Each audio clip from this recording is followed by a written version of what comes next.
police officer.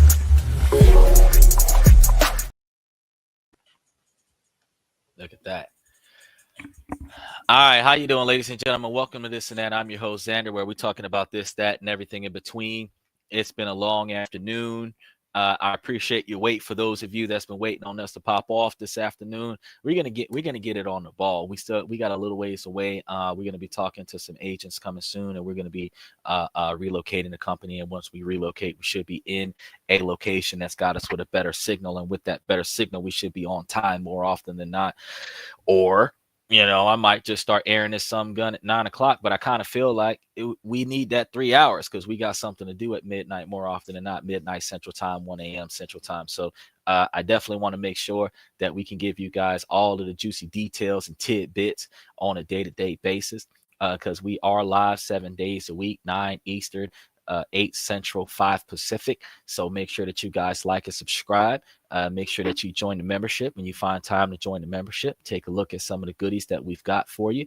I'm going to be finishing the membership video sometime this week. We've got a new promo coming out for the Atlantis Nutrients Vitamins. And fellas, because I got like an 85% platform here, fellas, that these are gummies that you guys could benefit from, where you could take. I actually took a few of them since I did the promo video. They even got the magnesium there for those of us that need magnesium intake. And I tell you what, I feel like $1,000,000 now. I have had more energy in the last 24 hours than I've had in the last year. So got to tell you, take a look at that video that I put up either yesterday or this morning about the Atlanta Nutrients and where to go to get them. In the meantime, we have Ken. We confirmed that he's going to be in next week, Friday, guaranteed. So we don't have to worry about that. And we also have a couple of more that we're going to be reaching out to. I have one that is talking about making a fragrance. So I got to give them a call. And I do believe they want me to invest in my own product line, which will be interesting. I can't commit to it just yet, but I got to go and see what their prices are. But if they want us to make a fragrance, then we're going to be making a fragrance. We have another one coming up, a gentleman that is an artist. He's going to be making us a couple tracks for his album, and we're going to figure out what we're going to do with the tracks on the album. So as soon as he gets back with us, we're even going to probably have him on the show, which talks about his inspiration. And this box wine, the box wine container that allows you to keep your box wine fresh and chill. The chilled wine actually lasts for about 36 hours before it starts warming up, but the box wine actually maintains its flavor and its potency for up to 3 additional weeks in comparison to the box wine just being boxed in the original box once you break open the box. So I strongly recommend that you take a look at that as well. We have a video on that one up. In addition to, we throwing stuff all over the place. We got stuff all over the place. Make sure that you check us out on Twitter and Twitch. TikTok is currently still banned, but from what I hear, Donald Trump is supposed to be trying to bring it back. There are executive orders there, so I don't know if he can overrule a former executive order, but I know that he's going to figure something out because changing the rules is what he does. He's not so much a rule breaker as a rule changer. So definitely want to get into that. Tonight is our members only live stream where we open it up to the public for right now, and we got our questions and comments from the fans that come into the show. So before I get started, I want to make sure that you guys have this in the comment section, that if you guys click the link, you can approve the mic, approve the camera. It brings you into our green room, and when you come into our green room, we can then put you up on the show, and then you can kind of chime into whatever topics that we've got going on, or straw man another topic as long as it's an appropriate topic, or just very simply give a shout out to some of your friends and family as long as it's an appropriate scenario, because we're not going to do anything that's too much off kilter. We just got to remember that you must be 18 or older to be seen on the podcast. So if you don't look 18, then I'm probably not going to put you on. But if you are over the age of 18, or if you look like you're middle-aged, and I'll throw you in there and we can have us an adult conversation. As it stands right now, I'm about to dive into some of these comments. I want you to listen to what I've been hearing, and I'm going to give you some responses. You guys can chime in on those responses. We can open up a discussion on any of these comments or topics as we move on throughout the show. So let's see what we got going on for the first one. Is it legal for a police officer to ask about your destination during a traffic stop without mentioning your place of employment? Well, see, now that's an interesting question. Now, you can go talk to your lawyer about these things, but from what I've understand is that they can ask you whatever they want to ask you. You don't have to answer anything.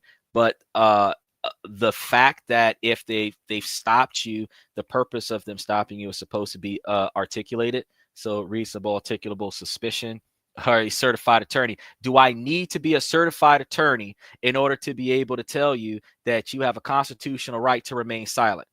Do I need to be an attorney to be able to tell you that you don't have to answer any questions without your attorney present? You guys watch enough Law and Order to know your Miranda rights. So if they're asking you where you're going and where you're coming from, do you have to answer that question without your attorney present? Do you?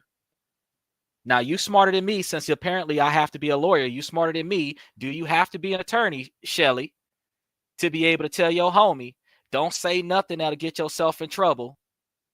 That's wise advice. That's street smart, sweetheart. You don't got to have a 5-year degree in law to be able to tell somebody that when they ask you stuff, that don't say nothing that will put you in a world of hurt. Now, if they're accusing you of being somewhere with some stuff then gone down and you wasn't there, then you're going to have to tell them where you was so that they can stop looking at you as a suspect. But if they do not suspect you of nothing, 3 years, 3 years. So you've been an attorney for 3 years. Okay.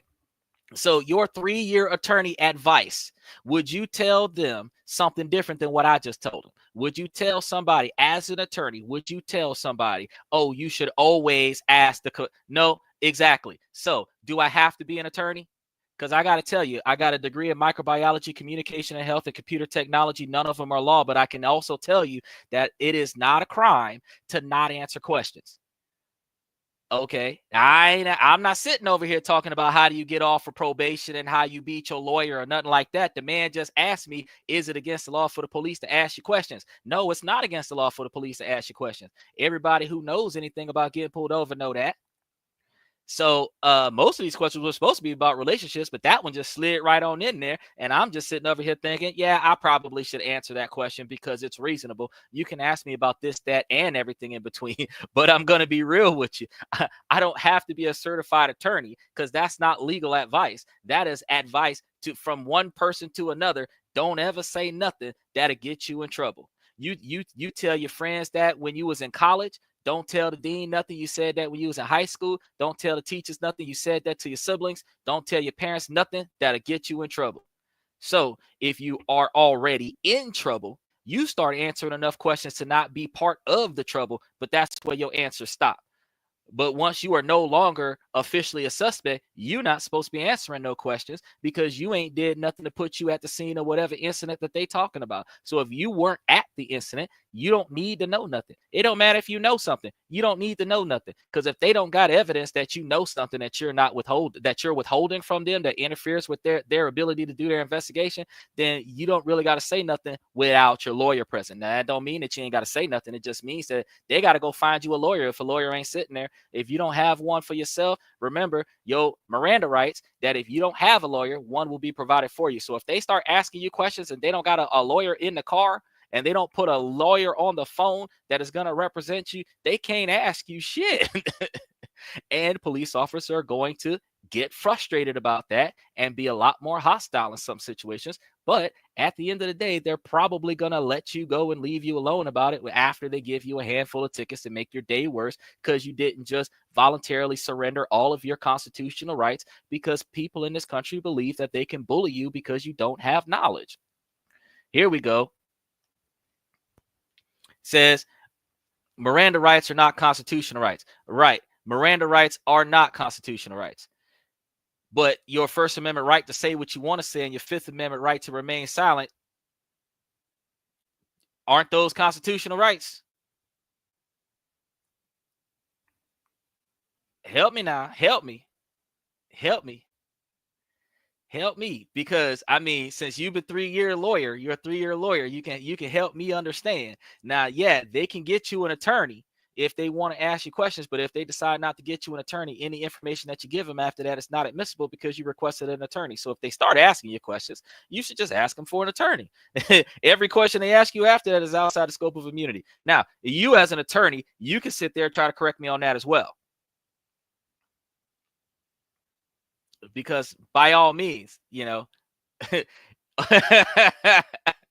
I love anonymity. And you also can click the link, approve the mic, approve the camera. You can come up here and we can talk about it in real time.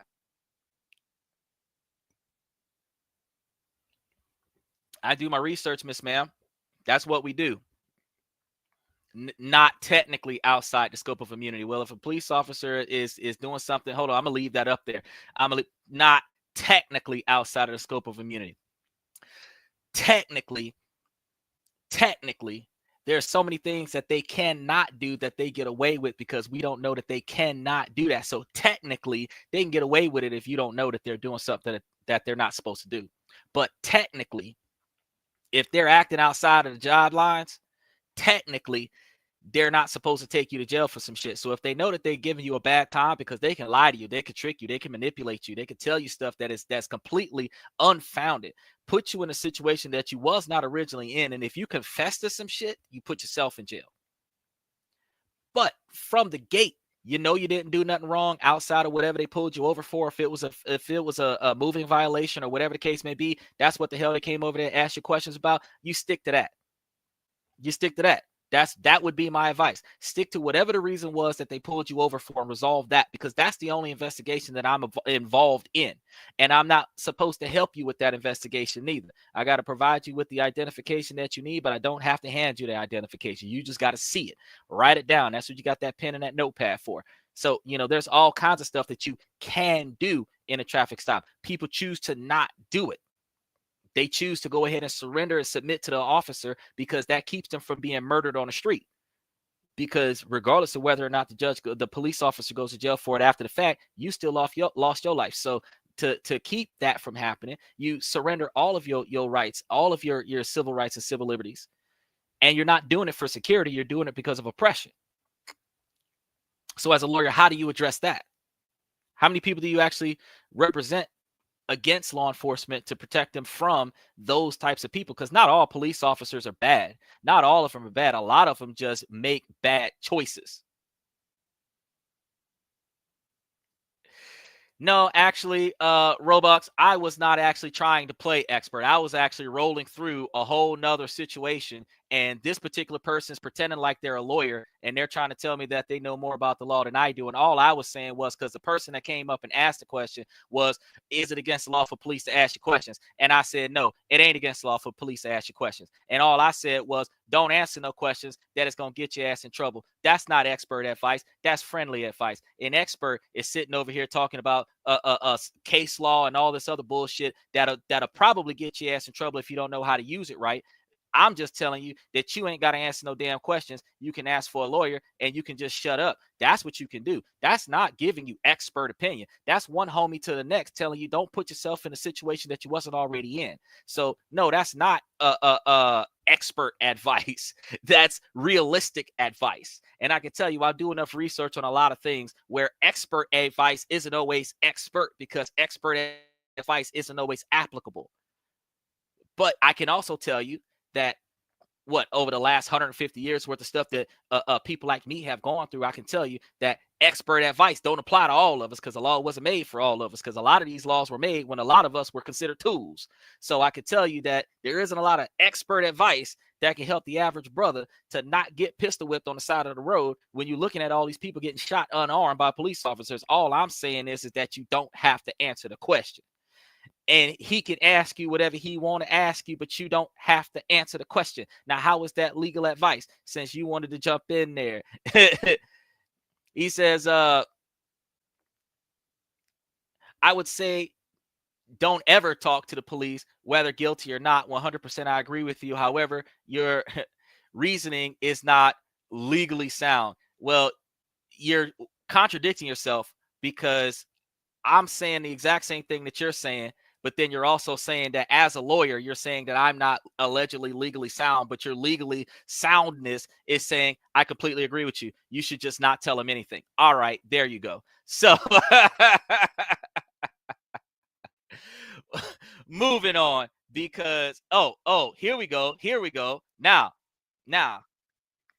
see that right there? He says, don't tell me what not to do. Don't ever stop for them. Exactly. This is the kind of stuff that is going to get completely in a lot of trouble. You got to stop. As men, we have to stop. Women have the liberty of not having to stop if it's an unmarked car. They can drive to a safe location before they pull over. But men don't have that. When a vehicle marked or unmarked pulls you over, you got to stop, bro. Because if you don't, you're fleeing. Nah, you don't want to get caught up on some bull junk talking about I can do whatever I want to do. No, that's not going to happen. He says, right answer, wrong formula. There is only one formula, bro. The police pulls you over. They start asking you where you been and where you're going. Now, Sally, what formula applies to that when I'm telling them that you don't got to answer no questions? And your lawyer is supposed to be there to answer questions if you're going to answer questions. So unless they're going to arrest you for some stuff, what formula it gives you the scenario where you are supposed to be able to? Because again, these were supposed to be relationship topics. This particular first one off the cuff, where a police officer is involved. Now you want to jump in there and start being private eyes and sleuths and stuff. But again, you can click that mic. Look, I'm gonna throw it back in there one more time. You can click that mic, approve the camera. You can jump up in here. You can voice your opinion. I still call you out. You're not even jumping in. But you're gonna tell me that it's the right question, wrong formula. Okay, and they ain't gonna catch me. So this guy here has got a Hellcat with a scat pack. It's the black one with the 360 webcam on it that ain't never been caught till it was surrounded by police officers at a gas station. Okay, I understand. Women don't have the freedom to not stop. Tell me. Okay. Now, here goes some sense. Women don't need freedom. They need to go fill the grocery order. Okay, look, women have the same, or they're supposed to have the same rights that men are supposed to have. They're not necessarily treated equally because they're getting more favoritism in our economy than what men are getting at this particular point in time, because there was a time in our past, back in the 60s and 70s, 50s, 40s, 30s, 20s, when women were not treated equally. But the fact that in 2024, equality actually, we crossed over. This was like a seesaw. And while they were unequal back in the 50s and 40s, it's somewhere in like 2010, 2020, that flipped. Now the men just have to deal with the fact that women have no responsibility and they can be the authority at the same time. And men are supposed to submit to women and give women all of their shit. So truth, while women have fought for liberation back in the day, they fought for the right to have more responsibility. They did not fight for the right to not have responsibility. But in modern times, because women are multifaceted and men are not masculine, and men are not men if men are not masculine, and men must adhere to male roles. So if they don't adhere to male roles, they're not considered men. The fact is that women can be feminine when they want to receive stuff, and women can be masculine when they want to be in control. They want to be in control when they pick a boyfriend, but they want to be feminine when they want a man to buy him stuff. But a woman does not want to find a man that they support that man to earn the right to be in control. I always say you got to pay the cost to be the boss. That's what I always say. So if you want to be in charge of the whole situation, you should be paying 75% of the stuff, if not 100% of the stuff, if you want to be the boss of the situation. But if you're going to be the boss, don't be a tyrant. Don't be a dictator. Because men are not dictators to women. Women won't even allow that to happen, first and foremost. But secondly, men typically are catering to their women, which is why women are only looking for the men that have more money than her, that can actually spoil the woman and pamper the woman without giving the woman any requirement to be responsible. So even on this show, when I say that you got to stand on your non-negotiable expectations for behavior, where if you're going to be paying this female to be in your relationship, that she needs to behave the way you want her to behave, where she's working towards the success of your agenda. Because if she's working towards your success is going to then be shared with her. So if she treats you like a stock option, where she is passively selfish and work towards your success so that her selfishness can be handled by you, instead of just being selfish and say, pay me first and then figure everything else out, then there would be more successful relationships. So moving on to the next question, because that was just the first question on the table. And I'm glad that y'all came in. I really appreciate all the pop-ups. It seems like when we start talking about police, everybody wants to come up and pretend like they're a lawyer and then try to shut down the person on a live podcast. I'm going to tell you, you got the right one. I don't need to be a lawyer. There's a thing called pro se. You can represent yourself, Miss Ma'am. You ain't got to be a certified, going to Harvard, Yale, Stanford, whatever, to run out there and call yourself trying to represent yourself. And I'm still free today. And if I'm free today with my Second Amendment right to do me, I can tell you right now, I know enough about the law to keep myself out of trouble. Now, I'm not going to tell y'all what y'all can do to run your own thing. Yo, Rudimus, what it do, bro? They out here getting reckless today. But as I said, I'm not going to tell y'all what to do to beat your own case. I'm just going to tell you guys that it is real, that there are things that we don't know about traffic stops. Like, for example, and since Shelly's still here, correct me if I'm wrong, Shelly, you got right the duty to inform states and not non-duty to inform states when you carrying. But when you're carrying and you're not carrying with a permit because of our constitutional carry, your duty to inform typically applies to when you are a permit. So if you haven't gotten your permit, you might want to reconsider when you're going to get one. She said, firstly, I never said you weren't an attorney. I just asked if you were an attorney because this was the first time on this channel. I appreciate you coming to the channel. I take no offense about what you say. So please don't take the level of enthusiasm for the conversation as offense to what you have to say to me. I, by all means, was actually about to lead into some other, there's about 11 different comments on here, and only one of them involved a legal matter. It was just interesting that somebody asked me that question when I'm on a channel that's talking about business, finance, relationships, inequality, how to be a better man, but they asked me that. So I said, okay, you threw it up there. I'm gonna go ahead and answer the question because that's what we're supposed to be doing today, is asking questions. But when somebody jumps up and says, are you an attorney, about a common sense question, you don't have to be an attorney about a common sense question. So and then she says, or you need to be an attorney, right? So you're right, I don't need to be an attorney. But just because you asked me if I was an attorney, if I would have done 2 or 3 questions that were legal advice, that would be the moment where you would say, are you an attorney? Because it sounds like your podcast is all about law. That would make perfect sense. But the very next question that you hear, you're going to be like, oh, there is a random quantity of, I dress like an attorney because I like to look nice.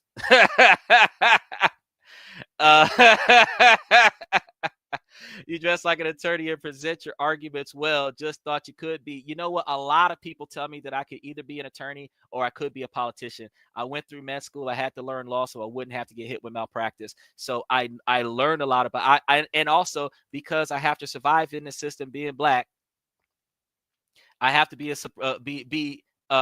knowledgeable about the law. 1, so that I don't get myself in trouble saying and doing stuff that I'm not supposed to do. 2, so that I don't get myself in trouble being with somebody else that's saying and doing something that they're not supposed to do. And 3, so that I do not allow law enforcement to do things to me that I know they're not supposed to do. Because there's a lot of times that you have to take them punches like Rodney King, but a lot of times had he not stole that Honda, he wouldn't have got his ass whooped. So I'm not even going to say that the man was a victim of circumstance, because had he not stole the car, he wouldn't have got his ass whooped. That's the kind of stuff that's where my logic comes from. You know what I'm saying? I'm not going to say, oh, what the police did, because the person whose car got stolen probably would have beat his ass if they would have caught up with him. So he just wouldn't have got by 10 police officers with billy clubs. It is what it is, you know. But I thank you for the respect when you tell me that I look like a lawyer. I carry myself with class and dignity to the best of my ability. You know, these are prescription glasses. I don't wear these to look cool. I wear them because I have to, light sensitivity, and I like to look nice on a regular basis. So I never leave my house or roll out of my bed and go check my mailbox without putting on a suit of some kind. And I teach men how to carry themselves with a higher level of self-respect and a higher level of self-dignity to break certain stereotypes, because the first person that is identified for certain stupid things typically is the individual that dresses like the people who causes problems. When you got long baggy tees, when you got bandanas, pants hanging off your behind, which I tell boys all the time, that's not even good for you, because that's cutting off your circulation. You're going to end up with I forgot. It's like a Charlie horse, but the sciatic nerve. You're pinching your sciatic nerve. And guess what else? For the fellas, actually contributes towards erectile dysfunction. So having your pants hanging below your waist is not good for you. It don't matter if you look cool. It's not good for you, because how cool are you going to be if your junk don't work, got your pants hanging off you behind? For what? Then if a situation starts getting deep, you got to hike your pants up before you take off running, or you got to run out your pants. You're going to miss your pants. Your shoes ain't tied. You're going to be losing your brand new $300 pair of Jordans because you ran out your shoes. I'm going to sit over here and talk common sense all night long. You know, I don't take offense to what anybody tells me, but I'm gonna sit here and talk about sense all day long. Now he gonna talk about Jake Paul beating up Tyson. I knew somebody was gonna throw up. And yeah, yes, sir, Rudimus. I'm gonna keep going the way I keep going, but they talk about how Jake Paul was gonna beat up Tyson in the boxing. Y'all can watch it on Netflix. Y'all can watch it on Netflix.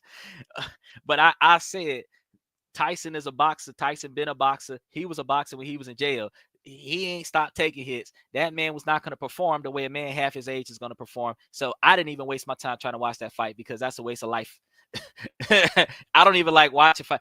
If I'm not in the fight, I really don't want to sit there and get all excited about. If I'm gonna watch a fight, I'm gonna watch Goku and Vegeta fight. If I'm gonna watch, you know what I'm saying? If I'm gonna watch some stuff, I might as well go watch like Cobra Kai or some shit like that. But why would I watch two grown ass men that shouldn't even be in the ring in the first place out there beating each other up for what? And then pay for that ticket? Nah, that's all right. That's okay. I tell you guys all the time, instead of doing stupid stuff like that, I could take my money and invest it somewhere and make money for me. So instead of me wasting my money on a prize fighter that's getting billions of dollars, millions of dollars to live a life of luxury, and I'm working a 9 to 5, instead of me doing that, I could take my money and invest it somewhere, and I could be making money on a 9 to 5, and then I don't got to deal with that bullshit. That's why I be telling you guys. But let's go ahead and move on to the next one, because I did tell y'all I got like 11 of these things up here. Make sure that you guys like and subscribe. Even if you got somebody that wants to come up here and debate with me, make sure that you jump in and debate with me, because I got to tell you something. It's all about being informed. But let's go ahead and get into that next statement, though. There's a lot. Should I write my ex? Okay, that was short. Should you write your ex? Hell no. I don't give a fuck what's going on in your relationship. If your ex is your ex is an ex for a reason. So if she ain't talking to your ass, don't talk to her. And ladies, if your man is gone, whether you left him or he left you, you should not be texting him, calling him, emailing him, dropping into his DMs, following him on social media. You should just move on with your life. Like I said before, in bowling, don't nobody go re-roll the last frame, right? Once you strike out on that last frame, that's it. That frame is done. You're moving forward. There is no redo. So in a situation, if you're not going to work it out, once you guys decide to call it quits, that is done. That round is over. That match is dead. It's in the past, and the past is supposed to stay behind you. Like Rafiki told Mufasa, the past is supposed to stay behind you. You're not trying to get out there and relive same past traumas, because another situation you got to think about. Most of the time, regardless of who left who, both of y'all was unsatisfied by the end, because whatever the man was doing, the woman wasn't satisfied by that, and the man didn't like the way he was being treated.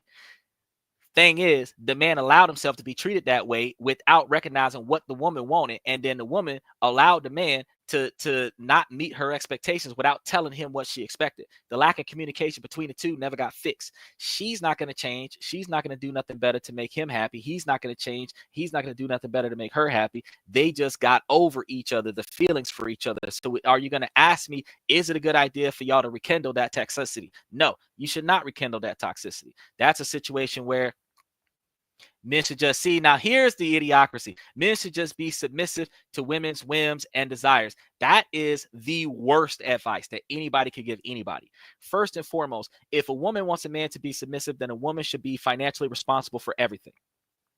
But women do not want to get broke men. Women do not want to get men that are unemployed. Women do not want to pick up a man that's living at his mama's house with no job, sleeping in the basement or something. She don't want to get a man sleeping up underneath an overpass or some shit like that. The woman is not going to want to see a man sleeping at a bus stop and say, oh, I'm going to make this man successful. Women want a man that makes more money than her so that he can spend all of his money on her. The women want a man to take the bullet for her. The woman wants the man, if her purse gets snatched, she wants the man to go get her purse back. Women want men to protect them when they feel like it. But women want to do whatever they want to do and live. Okay. Stay at home cat dad. Look, it don't matter what you are. It don't matter what you are. It don't matter what you are. I feel like I said it earlier, you got to pay the cost to be the boss. If the women have this hypergamy theory where they date up, and they don't even just date up like, he's going to take over my responsibilities. He's on my level because he can do for me what I can do for myself. Because that's really what equality is that what you can provide for yourself, your man is providing that for you. That is what is on your level. Women want a man that gives them a higher standard of living. So if she's living in the hood, he got to be living in the suburbs in order for her to accept him. If she homeless, he got to have a house. You know what I'm saying? But they can't meet and have nothing together and build something. He's got to have something if she got nothing in order for her to say that he's worth her time. But if he ain't got shit and she's got shit, she is going to say that he's worthless. So why should a man be submissive to a woman if he's got to have it all in order to be considered equal to her? She ain't bringing nothing but sex to the table. Why is he being submissive to her if he's got to work for? Because look at the criteria. What a man wants from a woman is purity. So that means less bodies, less mileage, less toxicity, less trauma. So less boyfriends altogether, less sexual partners altogether. So for a woman to be meeting the expectations of a man, you're supposed to be aiming for the least amount of encounters in your life. But a woman wants a financially stable man. So a financially stable man has to learn how to be financially stable. He's got to work towards it, whether he does it with his 9-to-5 job and work his way up to the company till he makes that amount of money, or if he starts up a business and he builds that money up on that business till that business is financially stable. Then he's got to turn back around and invest something somewhere and build up a stock portfolio, because women right now with inflation want $100,000 a year man. I don't really blame you for wanting that want, because $100,000 technically family of 5, because 68,000 is one person. And if you put 2 people there, you're looking at technically adding another $15,000 to $20,000 to that $68,000. So you're almost at $85,000 right there. And then you throw a couple kids down with each kid costing $12,000 a pop. You be at $100,000 real quick, especially if she's wasting money on stuff that's not relevant. Yeah, you could definitely end up at $100,000 a year lifestyle. But the problem is that why is the man bringing that whole $100,000 a year lifestyle expectation, but he's also going to be submissive to the woman? That makes no sense. That's idiocracy, because it already shows that the median standard of living of a two-party income, a him and her two-party income, or a him and him, her and her, doesn't really matter how you split it up. 2 people with one job, $72,000 a year. Y'all living good, because the median right now is $69,000 a year as a good standard of living. So if the fact that the man is expected to bring 80% to the table of financial wealth and financial stability, why is he not in charge? Then again, I'm going to throw this down. I'm going to say this, but I'm going to throw this down. The other thing I have an issue with: women, y'all select men the way we select attorneys. That person is supposed to represent your best interest. So he's supposed to be told what his best interest is, instead of y'all playing this Riddler game and making them guess what you want. You're supposed to be clear about that from day one, what your expectations are, so that if he signs up for this, that he's going to be focusing on what you want as well as what he wants. But your objective is to make sure that your representative is successful for you. So you're supposed to do everything in his power to make sure that he doesn't fail you. He doesn't fail himself, because by failing himself, he's going to fail you. So he's got to be successful. So your goal is to make him successful, like the women used to do back in the 60s. That's the only thing that really destroyed femininity lately, because back in the day, in the 40s, 50s, and 60s, a man could bring his whole paycheck home, give it to his wife, and go to work and not worry about nothing. Everything will be taken care of, the kids, the bills, everything like that. He'll come back and tell her if he wants to spend extra money, and she'll tell him whether or not it's there. Nowadays, you get with a female, you give her all your whole paycheck, she done spent it on herself. If she bought you something while she was out, you lucky, but she ain't did nothing responsible with the money. She ain't invested it nowhere. You don't give her $1,000 and she bring you back $1,100. You give her $1,000, she give you a kiss, you might get some sex, and that's it. If she cook, because everybody eats out now. Everybody's got microwaves now. We got microwaves because women don't cook no more. We got dishwashers because women don't wash dishes no more. We got washers and dryers because women don't wash clothes no more. We don't even have irons on a regular basis anymore. We got wrinkle resistant, Scotch Guard, all this stuff where we can just shake the clothes out, because we don't even got ironing boards like talking about it no more, because nobody's at the house taking care of the house. She got a job and she feel like she shouldn't be at the house taking care of the house, but he's got to have a better job than her. So he's at work more than her, but he still got to come back and take care of the house because she decided to get a job. He making $20,000 a year more than her, but he still got to go back and take care of the house. because it's supposed to be 50-50. It ain't 50-50. So I'm sitting over here thinking, no, it makes absolutely no sense why a man should be submissive to a woman. At the end of the day, if you're going to treat each other equally, and it really isn't equal, it's really going to be balanced. What you expect for him needs to be met by him to the best of his ability, and likewise what he expects from you needs to be met to the best of your ability. So telling a man what you're not going to do should never come out of your mouth, because when a man asks you what you want, what you need, and what you like, he goes out of his way to try to make sure that you get that. And if he fails in doing that, he at least try. So telling them that he's not your dad and you're not going to do that and what you're not going to do and he's not your boss and oh blah blah blah, you're a woman, it's your body, you can do whatever you want and this, that, and the third, that disrespect, that's not worthy of being in a good relationship, because relationships are codependent. Truth. Independent women do not need to be in a codependent relationships, and a relationship is only successful when it's codependent. And truth be told, a self-sufficient woman is more effective than an independent woman in a relationship. Independent is lone wolf style, and lone wolf, you sacrifice your loved ones for your own personal success, and that means that nobody in your squad is safe. You will not look after your tribe. You will sacrifice your tribe so that you can come up a little bit. That's a lone wolf. That is independence. And that is not good for a relationship. So Shelby says, I think women just want a respectable man they can love. That's a lie. Speaking from perspective of an alpha male, I think most women would rather have a man rich in spirit than bank account. That's a total lie. Most women want a man with a deep pockets, because a man with a good heart is in the friend zone. Most men are not in a relationship with a woman because of his character. He is in a relationship with a woman because of the money in his pocket. Most women look at a man, look at how he dressed, looks at how he talks, look at how he articulates, look at how he presents the information, and then they determine he's either smart or he's not. They will look at the way he carries himself and determine whether he might be rich or not. If you thought I was an attorney and I let you believe that, you would have thought I had some money. But I can tell you right now, an attorney gets paid less than $100 an hour per client, which means that attorney is going to have 300 to 500 clients in order to make $60,000 a year. But you can go work at a Waffle House for $72,000 a year. You can go work at McDonald's for $65,000 a year. You can go work at Wendy's for $55,000 a year, or you could be a teacher for $48,000 a year. You could be an RN for $40,000 a year. So when you're sitting over here talking about how you want a man that's going to be more successful, but women go to a 4-year institution so that they can get a humanities job, so that they can make less than $50,000 a year and still have $150,000 a student debt, when men as dropouts can get a job in a construction firm where they will be making $150,000 a year, go work as a waste management driver and be making $140,000 a year, go work for the public bus system and be making $85,000 a year driving buses. And you're going to tell me that they want a man with good character, but they turn down a man based on his job title. If I told you I was a garbage truck driver, you'd have no respect for me, but I'd be making 3 times more money than you.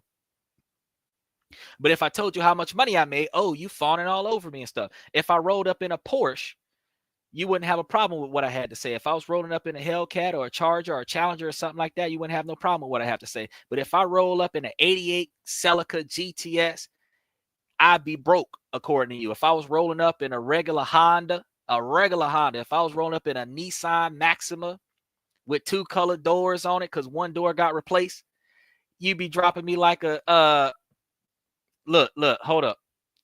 Here they go again. So first she said being a wife. Now, first time Shelly said that she was a single stay-at-home dad. Now Shelly's saying that she's a wife, being a wife and a mom is hard work. Definitely worth $150,000 a year. Being a wife and a mom is equally as hard as, actually, I'm going to be honest with you, it's not nearly as hard as being a husband and being a dad. I'm going to tell you that right now. It is not nearly as hard as being a husband and being a dad. And I'm going to go back to it so that before I go back to what she just said, I'm going to go back to this. Being a wife and being a mom is not nearly as hard as being a husband and being a dad. And the reason being is that the world beat men down. Then a man goes home and his wife beats him down. And then the man is supposed to stay strong in front of his children. And if his children start taking shots at him because of how his mama treat him, how they mama treat him, then the mama going to come to the kids' aid. So the man ain't got no peace. You understand? But a man is supposed to sacrifice his life for his wife, who will not sacrifice her ego for her husband. So women got it easy. Women got it way easier than men. A woman will do what it takes to get what she wants, but she will not do what she needs to do to make sure that the man that she pick is physically capable of bringing back all the stuff she wants. I don't understand why you got to be a multimillionaire if you on your feet all day long. Not one woman gonna say, "Oh, I'll rub your feet," till you fly to the Philippines. They'll rub your feet. They'll rub your feet. They'll give you a back massage. They'll cater to your every whim. Why? Because they want a man to take care of them and they whole dang family. Now, if you gonna get a man everything that he want, and then he's like, "Go ahead, do what you want to do with that," then you done took care of the whole family. Indirectly speaking, you just took the billet for your family by going over there and taking care of this rich man that is gonna take care of your whole family. He ain't necessarily rich. They just assume that he's rich because he's from America. So the mentality of women ain't changed. The only difference is that over there in the Middle East, they actually show more respect for the men because they were taught that the women are supposed to cater to the men. In America, women are spoiled from birth. Dads don't even favor the or treat the children equally. Dads actually favor the girls. They're not as rough. They're not as aggressive. They allow the girls to get out there and be stupid. Then they get out there and they get on the boys aggressively. Now, when it comes down to being responsible, the difference is flipped. The boys have no responsibility. Dads don't tell them nothing. Go out there and go have fun. This, that, and the third. But then the girls, oh, you got to carry yourself this way. You got to do this. You got to do that. So that's not the same. But then the issue is that from young, girls are bought gifts and told how cute they are and told how smart they end up with the most fragile egos because women want to say that you got to praise me in order for me to value myself. But how much do you praise men? If you are in danger, you want a stranger, that's a man in your vicinity to come and rescue you. You would say it's the right thing to do. But do you just walk by random strange men and say, "I really appreciate you being here"?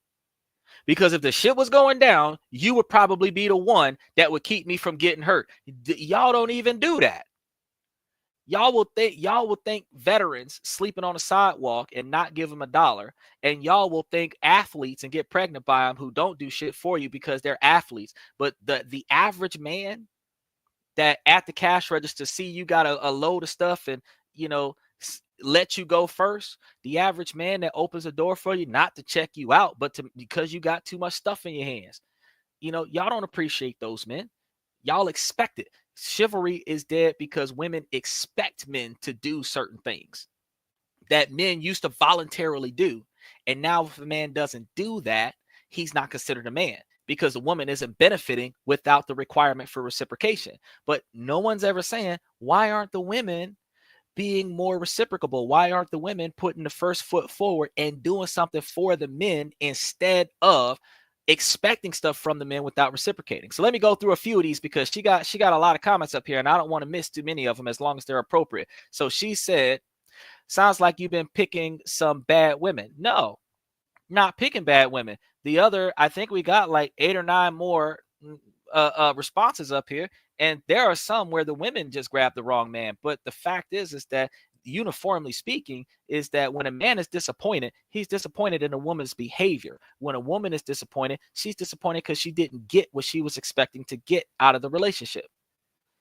If you treated a man the way the man wanted to be treated, he'd be with you regardless. But if you're not getting what you're looking out of the relationship, you're looking for it somewhere else. So if he don't have enough money to spend on you, if he don't have enough time because he's got to work 3 jobs to give you the lifestyle that you want, then you'll go find a man that's got enough money where he don't have to work so hard and still give you all the money that you want to have and still give you a little bit more attention. But the man that's killing himself to make sure that you survive, he'll have a heart attack and die. You'll take his inheritance and be grateful for that. But you would not put effort into your man to make sure that he don't have the heart attack and die. You fussing and cussing and beating him in the back of the head, talking about how he ain't shit. This is what y'all don't understand. Women treat men like this on a regular basis. And men have to absorb that because if they don't, then they're not considered masculine. They're not considered men. Women will start shaming men when men start speaking out about it, the way you start shaming me by me speaking out about it. But I actually still have, like I said, 8 or 9 more comments up here that need to fly through, and not all of them are taking shots at women. I actually spent a whole show telling men how they got to get their shit. I actually spent 3 months out of 2024 telling men how to get their shit together. I actually spent the last 5 weeks telling men about what they can do to improve themselves financially so that they can meet the expectations of women. After I spent 3 months telling women how you need to start behaving better and respecting the men that you pick, because if they're going to go through the trouble of being what you want, you need to earn that right. Because just like the people who got on the VIP list for the Cybertruck, you got to wait till the truck meets your expectations. But once the truck meets your expectations, guess what? You got to meet the dealership's expectations before you get the truck. Same thing in a relationship. The man got to build himself up to meet your expectations. Now you got to meet his expectations. Now that you see what you want, you got to do what it takes to get that. And women aren't willing to do that. They expect to receive it without having to put up the effort. So that doesn't mean that I have been picking some bad women. It just means that I'm calling it like it is, because statistically, that's 70 to 80% of the time, 70 to 90% of the time. So the other thing she says, a man is not complete without a woman and vice versa. Well, truthfully, a man is not complete without a partner that is willing to cooperate with him, because he can have a woman that'll drag him down. He's not complete. He's just not alone. Now, a man that has a partner who's willing to work with him, follow instructions, accomplish goals and tasks, aid him in his success. Because if he's got to be in 2 different places at one time, he's got to come back and tell her, hey, I need you to go over there and take care of that, so I go over here and take care of this. And she go do that without arguing, without talking back, without being disruptive and destructive in a relationship. Why can't you just do both? Why I got to get out there and go do it? That's not the kind of attitude that men need. Men need a partner. So when men say that a woman should be submissive, women take offense to that. But when you think about in the 50s and the 40s and the 60s, before there was burning bras in the street, women led from the rear. When the old saying used to be, behind every strong man was a strong woman, because she led from the rear. She didn't lead from the front with her rope around his neck. And we got another one up here. Us women can do construction better than men can. I mean, y'all carry children. So, I mean, y'all could probably do a lot more stuff than what y'all are willing to do. But a lot of the times, women don't actually do that. A lot of the times, women pretend like they're helpless and can't change the tire, and got the man out there getting struck by lightning trying to change the tire, calling himself being a good Samaritan. But that same man, you're not going to say, oh, I really appreciate you for being here. You ain't got to tell the man that he's sexy as all get out. But if you told him, if you walk past a strange man that is not your boyfriend and told him that you valued his existence, that would brighten his day. You ain't even got to tell him he cute. You could just tell him that I you know what? You being here made me so happy today. That's all you got to tell him.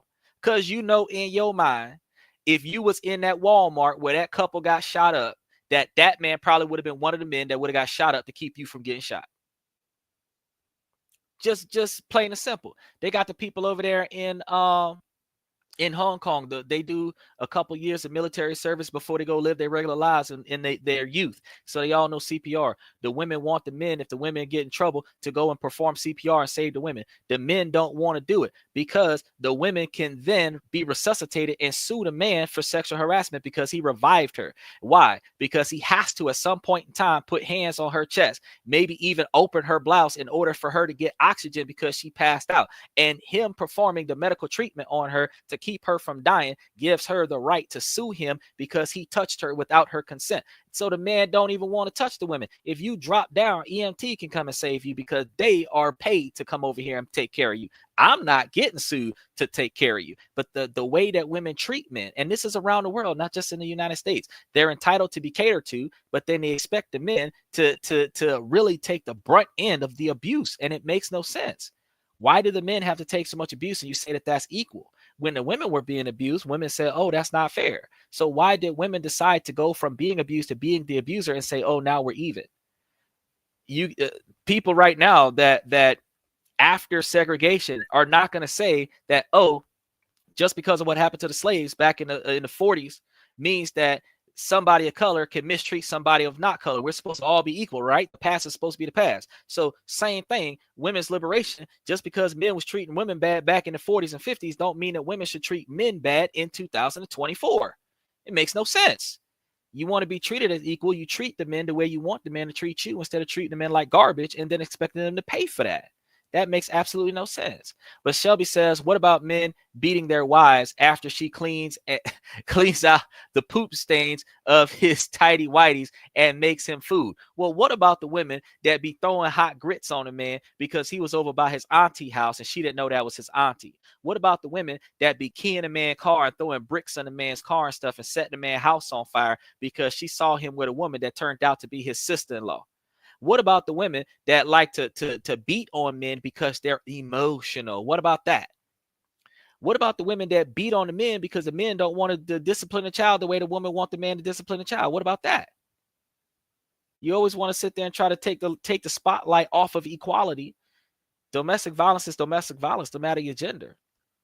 The fact is, though, is that men get it worse. And then here we go.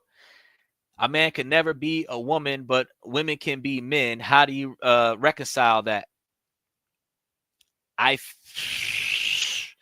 Well, a man can never be a woman. That is true because genetically speaking, I mean, it's not there. You can turn a man inside out, but he's not giving birth to children. Probably the only thing that a woman can do that a man can't. But can a woman become a man? Yes. For millennia, women have been taking over all of the male characteristics. Think about this. Back in the colonial days, men wore the wigs that showed status. Men wore the high heels that showed status. Women started wearing heels and started wearing the wigs. Now it's a thing. You know, men can't wear wigs without being called outside of their gender. Back in the day, in the Roman Empire, men wore the long garbs, dresses. Now women are doing that. Women took that, the makeup from historic times. In the Renaissance era, the men had the makeup on their face. It shows status. Now the women got the makeup. Nothing that women have right now was not originally a man thing. And women have taken over everything that used to be a man thing. And now we have equality where women are involved in athletic events where they're fighting men. And get in the ring, get yourself beat up or win. Doesn't matter.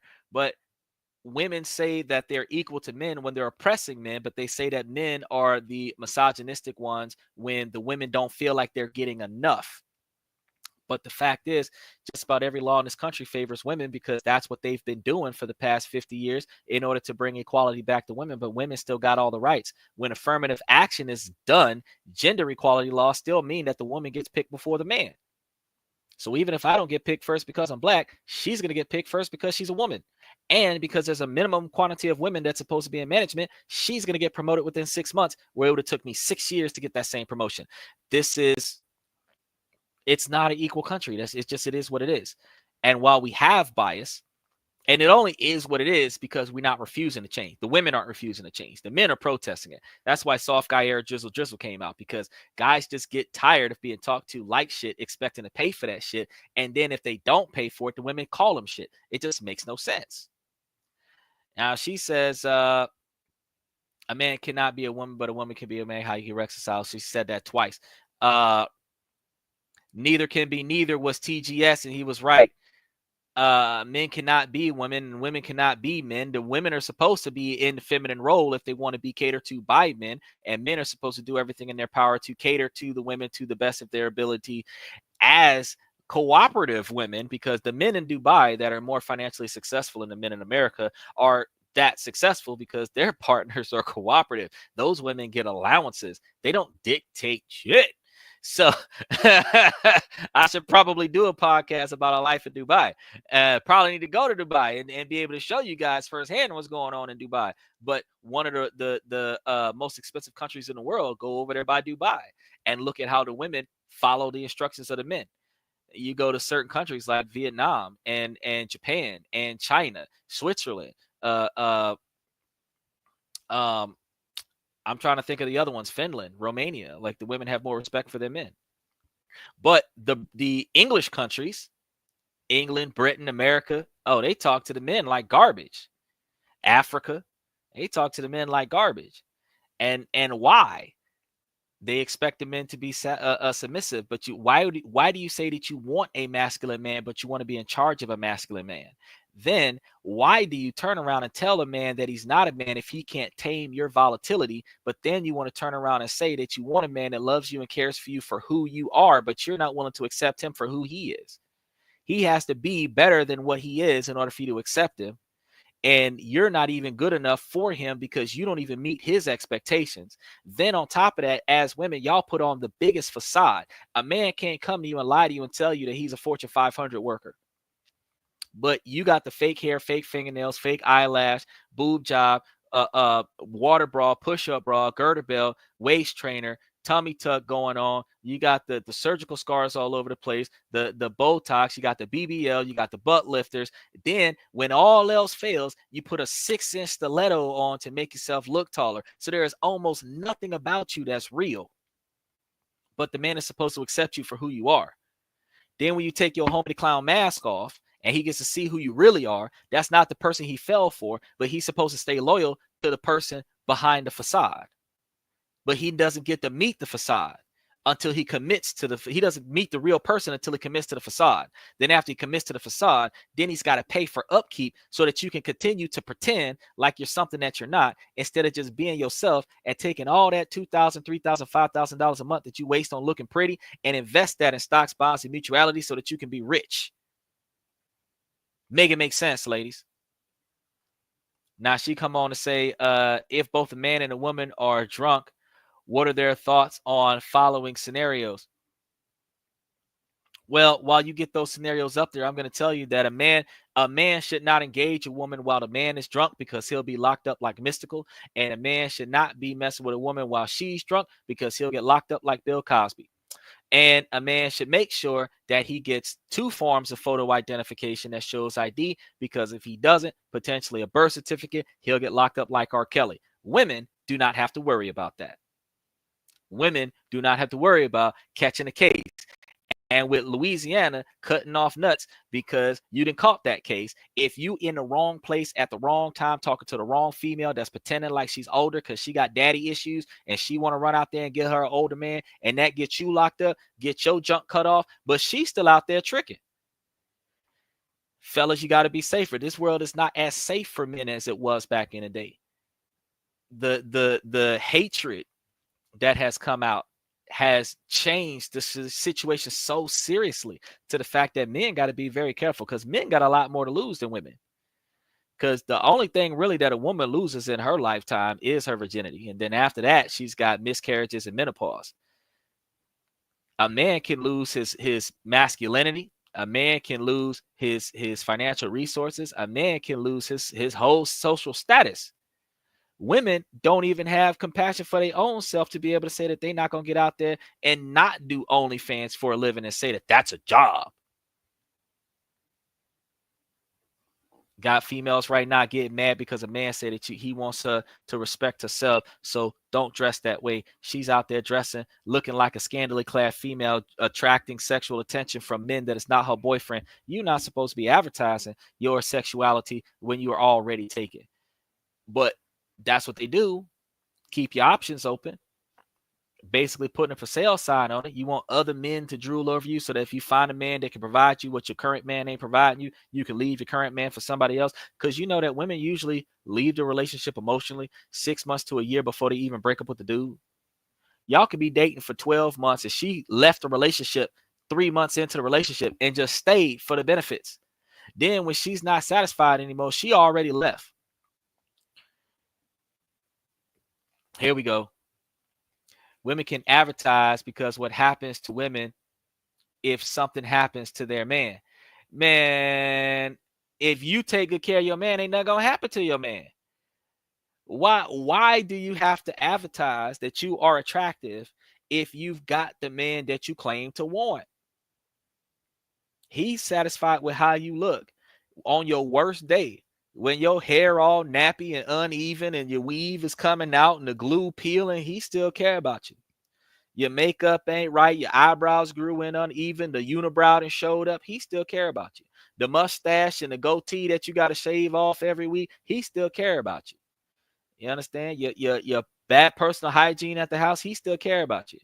But you got to overly advertise your sexuality for a complete stranger. For what? For what? because you're not doing that to impress your man. You're not dressing like that in the bedroom for him. You dressing like that when you leave the house. It's an ego boost for you to get all of this sexual attention from all these other men, but you're really baiting in men that you aren't even interested in to boost your ego for the compliment of you're sexually attractive. So other people want to have sex with you outside of your boyfriend, outside of your husband. But does that really make you valuable? Because having what nobody else has means that I got something that ain't nobody else looking at neither. Don't matter if they want it or not. Rich people keep that. Why is that wrong? Why is it right? Would you be okay if your man was swinging his junk around in other women's faces? Would you be okay if you know your boyfriend was out there having women like just feel him up and everything like that because he a strong man because he done took off his shirt? No, women are not okay with that. Very few women can say with truth and confidence that they would allow their boyfriend to behave the exact same way that they're behaving. The way she treats him and the way she act in the street. She would not say that that's okay for a man to do. But equality, uniformity, why the fuck are you doing it then if you believe that your man can't do that? If your man can't have sleepovers with 100 naked women, why the fuck do you got male best friends coming over to the house? Come on now. You're going to say that he's insecure and he's volatile and he's got bad trauma from a woman that negatively impacted his psyche and he doesn't have the ability to trust you, but you GPS tracking his phone and going through his messages and trolling his phone to find something to start an argument with. Men don't go through their girlfriend's phones. So I should be able to do the same thing. No, you should be classy. You should be self-respectful. You should lead by example. So even if your man ain't acting right, you're supposed to always act right. You're supposed to be able to show the man how you are worthy by not stooping down to the level of tit for tat. You are supposed to be the one that's supposed to adhere to the vows, even if he don't adhere to the vows. That's how you get him in line. But out there acting like a tramp in the street, thinking that, oh, well, he deserved that. You're degrading and devaluing yourself. And it ain't doing nothing to him outside of making him want you even less. Because your virtue is your value. Your virtue and your effort. But once you throw your virtue out the window, you ain't got no effort involved. All right, so here we go. What if his boy does it better? Well, I mean, his boy, you wouldn't know, because if you were an honest and loyal and dedicated woman, you wouldn't even want to find out. You picked the one that you picked. And the one that you picked is the one that you're supposed to stick with. The same way when a dude walks up and they got sisters or twins and he picked the one on the left, that's the one you pick. That's the one you got to stick with. You ain't not supposed to be running through your mind about, well, what happens if I go and sleep with her? You're not worthy of a relationship if that's your mentality. So let me go ahead and move on to some of these other comments, because we had some more comments up in here. While you keep typing, by all means. What is the chance that my husband will cheat on me? Oh, okay. I'm going to say 70% of the time, the man is going to cheat on you because he's not getting what he needs to be getting at the house. 30% of the time, you got men that just really want variety. There are not too many men, including myself, that can honestly say that, you know, the thought process of having more than one woman is always there. But think about this from the primal perspective, ladies, before you start trying to jump in and say all men are dogs. There was a man that was a slave that had 209 children and lived to be 130 years old. Men procreate. What woman is capable of producing 130 children or 209 children for the one man? Most women don't even want 10. If a man wants a big family, he can't get it because women are dropping one child per year. Take them 9 months or longer to have the child, and then they nursing the child for a few months after that. So between a year to a year and 3 months before they even ready to even start trying again. you're getting 1 child per year. If a man wants 20 kids, it takes 20 years. But women usually start reaching menopause between 35 and 45 years old. Women are legally in the United States able to be tampered with by an adult man at the age of 18. So you've got less than 20 years to get 20 kids. So what you're saying is that you want a man to be loyal to you, but you don't want the man to be satisfied either. Because the issue is that a woman is not willing to start dropping children with this man from first engagement. Y'all gonna be dating for 5 or 6 years before y'all start trying to get kids. Then on top of that, you're gonna try to limit that to 2 or 3 kids. Why do women want a loyal man that is exclusive to her and she's not willing to satisfy his desires? There are some men that just really want to have his cake and eat it too, but there are more men that would stay home if the woman provided him with the physical and emotional attention that the man ain't getting. The only reason why OnlyFans is so popular is because women are feeding into an open market because other women are failing to fill the void. If your boyfriend or your husband was satisfied, he wouldn't be on social media getting satisfied by another woman. If your man was satisfied at home, he wouldn't be in the car driving down the Las Vegas Strip getting satisfied by some hooker on the block. There's a lot of women that need to stop and think. It takes 3 people to fuck it up. The man, the person he cheating with, and the woman that is not fulfilling her role as a woman. And the reason why the man out there cheating, the reason why some men leave their wife for their secretary is because the secretary is fulfilling the wifely duties in a feminine perspective by the hour. And she don't complain and she don't give him no shit. Now, the secretary go the extra mile because the secretary helped the husband make the wife happy, even though the wife don't do nothing to make the husband happy. And then you wonder why the husband leave the wife for the secretary. Well, shit, I'm getting along with her.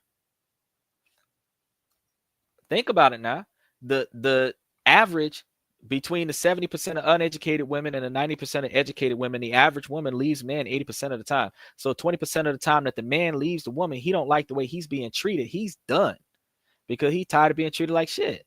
So if you guys are going to ask, well, what if he do better, and what about this, what about that? It's like, bro, like, what if you act right? What if you are the best woman that a man can have, where you're doing everything that the man need, where the man ain't got no complaints? What about that?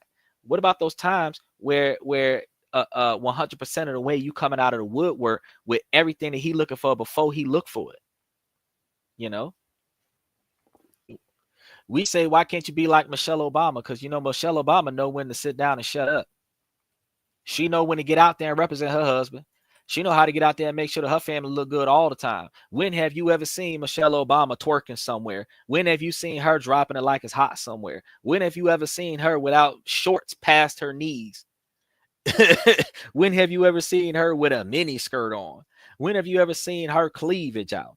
When have you ever seen her belly button, for crying out loud? Let's be real now. They got some women that got class. And they got some women that think that all they worth is showing their ass. So here we go. We got women are made to be polygamous. That's a lie. Women are exclusive, because out of all the men that you take in, you can only give birth to 1 child. Men are made to be polygamous because each woman a man lay with, he can get her pregnant. But only one of the men that a woman lays with can get her pregnant at a time. So rethink your position on that. And then men should be monogamous. Nah. Science don't say that. Are you a scientist? Since you asked me earlier, am I a lawyer? Are you a scientist? Because you said you were a lawyer earlier. Then you said you was a stay-at-home dad. Then you said that you was a wife. So let's be honest. Women are not made to be polygamous. Women are made to be monogamous, and women's selfishness and greed want monogamy from the man so that she's exclusive to his resources. But has a woman ever thought about how much more effective it would be if you were one of more than one woman? Think about it now. If you were one of like 2 or 3 women, where whenever you ain't feel like being bothered by him, you could tag in the other bitch. Don't you think that would be so? Y'all both getting taken care of equally. There's enough resources going around for all y'all. Don't y'all think? And I mean, Nick Cannon mastered that shit. He had 5 baby mamas in the same year. So he had 5 females and didn't nobody complain about that shit. All the children's being taken care of. 5 children with 5 birthdays, one after the other. Okay, and you sitting over here trying to tell me that women are supposed to be polygamous. No, that mentality is the reason why men are losing respect for women in America, because women believe that they are supposed to be the ones that's riding all the rides at the fair. You are supposed to be original, vintage, 0 mileage. You are not supposed to have a rebuilt motor because you done been ran through so much that you done blew the engine 3 times. You're not supposed to be that way. You're not supposed to have an expired warranty and an expired extended warranty. When your body count get over 20, you ruining your life, really. And really, you shouldn't be hitting 20. 1 a year is too many for a woman with self-respect. So when your body count is 20, that means you ain't dealing with no long-term relationships, because from 18 to 30, that's barely 20, isn't it? Barely 20. 22 from 18 to 30. So at 25, when your body count is 55, you're not carrying yourself as a woman with class. But a man wants a woman that has less miles on her shoe. He wants a woman that has less trauma. He wants a woman that has less hatred for men because she's been mistreated by men that she made bad choices with, because women want fast guys that are out there, you know, the bad boy, the adventurous one. They want the excitement in their life. And then after a couple black eyes, a few broken jaws, and a dislocated rotator cuff, now she wants that good guy with the good character that she said wasn't shit out the gate. That's the guy that she wants at that point. That's why I'm telling you, your logic is skewed. No woman's body count is not bad until it gets up to around 5K. Okay, that's that's OnlyFans talking right there, y'all. She talking about a woman's body count ain't bad unless it's got 5K. No. It once you done hit 5, 10, 20, you need to start rethinking your life and joining a confine somewhere and being a nun for the rest of your life until you find the right one. One of the reasons why women are so abusive to men is because they traumatized from the last man that didn't treat them right. So now you're going to take your trauma out on the next man, treat the next man bad, self-sabotaging your relationship. Then you're going to say that all men ain't shit because you only pick men that ain't shit. But the men that would be good for you, the one that would take good care of you, you don't like them. You put them in the friend zone. You use them, abuse them, and then throw them away. Or you keep them around until you get tired of being fucked over by all the men that you wanted. Then you'll settle down with the man that been waiting on you half your damn life when you could have had a whole life with that man. You kept him as just a friend. Y'all don't know what y'all want. Y'all don't know what y'all doing. She gonna say, men want women who are Toyotas with 500,000 miles. No, we don't. No, we don't. We really don't. We really don't. We don't want a 500,000 mile Toyota. We don't want a 500,000 mile Toyota. Men want cars with no miles on them. Men want cars with low miles on them. Low miles is like 3,000 to 5,000 miles out of 500,000. So you can understand that that's less than 1%. Which again is 1 to 5 people. Where if you had one relationship in your teens and 3 relationships as an adult, you at 30 and you done had 5 relationships at the most. That is good quality. But when you talk about something, you done had 1,100 men and now you 31, that's ruined, bro. That's ruined. Smile if you like women with body counts above 20. It's not going to happen. It's not going to happen. Because women with body counts above 20, first of all, they're selfish because a lot of the times they pick the wrong man that was selfish. And then they're going to take the selfishness out on the next man when the next man is generous. Women are greedy. They're greedy probably because the last 2 or 3 guys that made bad choices with was stingy. Then they're going to be overbearing and they're going to be untrusting because the last man didn't do what they wanted to do, didn't go where they wanted them to go. They're going to be violent, probably because one of the men that they were with might have been violent. But all of these toxic behaviors that they absorb from the bad men that they got involved with before they decide to go look for the good man, they don't fix that. They just take that out on the good man. So now the good man's got to prove himself to her by, allowing her to track his phone, allowing her to search all of his messages, allowing her to search all of his internet history to make sure he's being loyal. If you don't trust him, just don't get in a relationship. You should be able to trust him to do exactly what you would do in that exact same situation. So if you wouldn't cheat on him, you would expect him to not cheat on you. So until a woman come to your house with a baby and say, this is his baby, you should just not worry about it. But that's not your mentality. You got to track him. And if he's not where he said he was going to be, you don't trust him. You don't trust him because of your insecurities. Your insecurities came from your bad choices and bad relationships in the past. But now you're going to take that trauma out on your new boyfriend. We had 2 women on the show before that talk about how the boyfriend's ex-girlfriend came back and destroyed his current relationship with his current girlfriend, where his current girlfriend bitter about something that she heard from another woman. Why can't you take good care of the man that you got and not worry about his past? You can't accept him for what he is, but you want him to accept you for what you are. That makes absolutely no sense. Why are you in a situation where you're trying to control a man to be what you want without aiding him to get there, but you have absolutely no desire, no interest at all to be the woman that he wants? He has to accept what you're willing to give him or move on. But he must do everything that you want. Why does that contradiction exist? If he's willing to cater to you 100% of your expectations, you should be willing to cater to him 100% of his expectations. That's just what makes sense. That's uniformity. That's a symbiotic codependent style relationship. What I need from you, I get. What you need from me, you get. Yin and yang. But you making all the demands, you're doing all the reciprocate, you're doing the receiving with no reciprocation. That's not going to work out. That's one-sided. All the resources is going in one direction. He's paying 70%. She's paying 30%.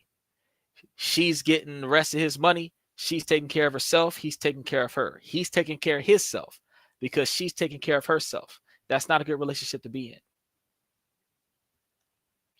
I need more than one man with my man being loyal. Okay. And that's the mentality of most women here in modern 2024, because women want a man that is going to allow her, which is why they say, oh, I don't want him to be jealous. I want to be a free spirit, because she want to sleep around and still get paid from the man that she got. She only claiming you for your income. She's not claiming you for your character. So remember earlier when you said that you believe that women want a man that will respect them. You said that like an hour ago. It's a bold-faced lie.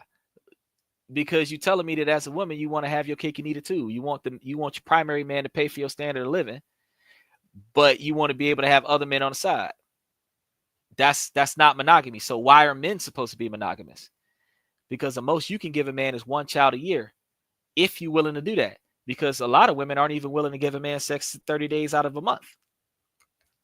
You got 1 week that you take off on principle, when if I walk through mud, I should be able to go through blood. So, I mean, I don't understand what your problem is there. Then you're going to tell your stomach hurt, your back hurt, you're tired, you got a headache. So now you're taking off 4 more days out there, but you don't want the man to go nowhere, though. You want him to wait till you feel like it. In order for you to have an exclusive man and him not cheat, you must have the motivation. Just like clocking in and going to work on your day off, you got to have motivation to put out for your man so that your man ain't getting it from somebody else. Because if he's getting it from somebody else because you're not giving it to him, it's partly your fault that he left. Now, you giving him everything that he need. He getting fed. His stomach is full. His baths is coming. His back is rubbed. His clothes is clean. And he's satisfied 100% of the way. That will be part of the 30% of men that just want to have an extra one in the house at the same time. And miss, ma'am, just so that you could get you a week off, you should have an extra woman in the house. That way you ain't got to deal with it all the time. You deal with it for 2 weeks out of the month. She deal with it for 2 weeks out of the month. Get 3 of y'all. That way y'all can alternate out. One of y'all is at the beginning of the week. One of y'all at the end of the week. The other one's on the weekend. That way y'all ain't got to put up with it, but he still got to take care of all 3 of y'all the same. So if you getting paid the way you would have got paid as a girlfriend, but you only got to deal with the man every now and again because he got 2 other women that he could be dealing with, you would be better off if you're not going to be 100% catering to this man's expectations.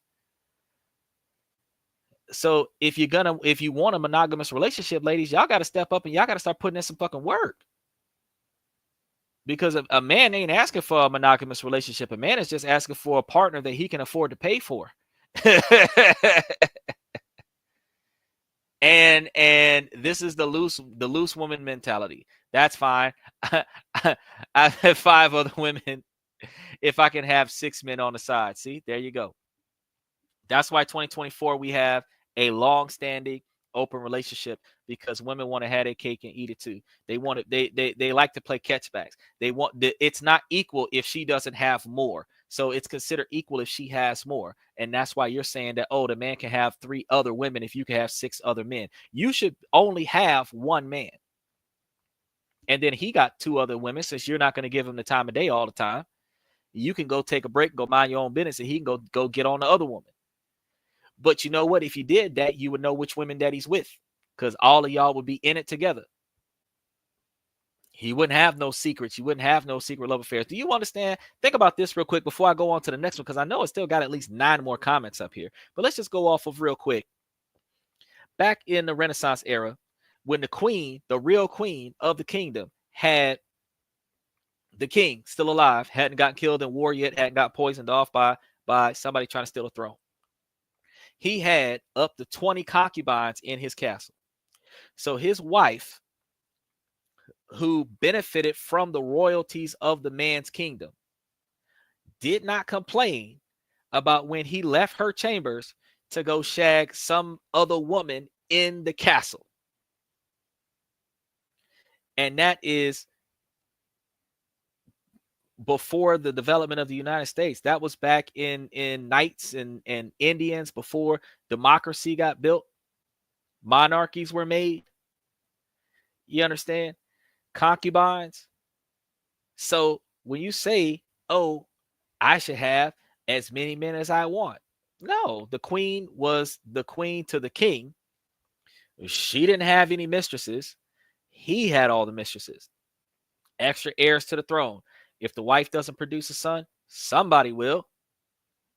But the bloodline has to have at least the king's blood in it. There we go. She had the husband chat.